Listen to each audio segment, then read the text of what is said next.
আসসালামু আলাইকুম, কেমন আছেন দর্শক? আশা করি ভালো আছেন। আমি ভালো আছি আলহামদুলিল্লাহ।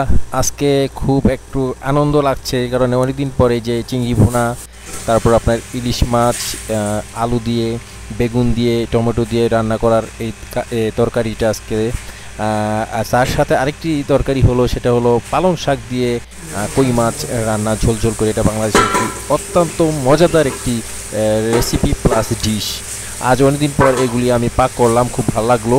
কারণ অনেক বছর পর প্রবাসী জীবন শুরু করছি, আর সেখানে এসেই বাংলাদেশ থেকে আনা চিংড়ি, বাংলাদেশ থেকে আনা কই মাছ এবং বাংলাদেশ থেকে আনা সেটা হলো আপনার ইলিশ মাছ, এটা আজকে পাক করেছি। খুব ভালো লাগলো, সবাই মিলে আজকে খাবো। এখানে আমরা দস্তরখানা বিছিয়ে খাওয়া দাওয়া করি, তো রান্নাগুলি করে খুব ভালো লাগলো এবং রান্না করে খাওয়ার পর আরও মজা লাগছে।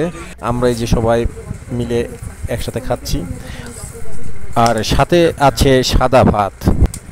একটা কথা সব সময় মনে রাখবেন, দেশি কোনো খাবার বিদেশে যদি পান তাহলে যে কতটা মজা লাগে, একমাত্র প্রবাসী জীবন যারা জীবনযাপন করছেন তারাই একমাত্র ভালো জানেন।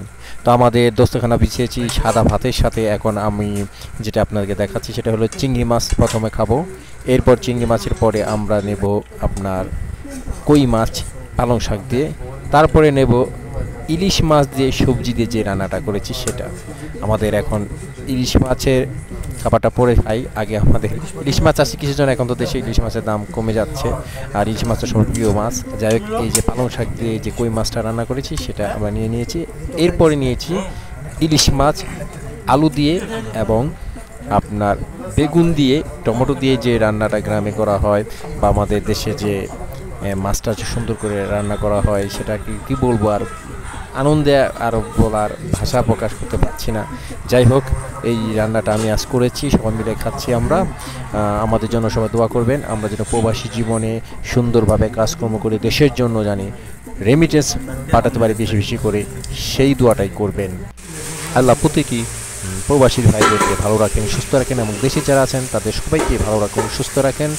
আর আমাদের চ্যানেল যারা নতুন দেখছেন তারা সাবস্ক্রাইব করবেন, বেল আইকন ক্লিক করবেন, কমেন্টসে জানিয়ে দিবেন কেমন লেগেছে আপনাদের।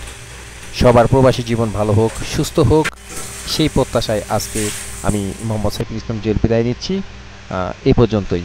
আসসালামু আলাইকুম, আল্লাহ হাফেজ।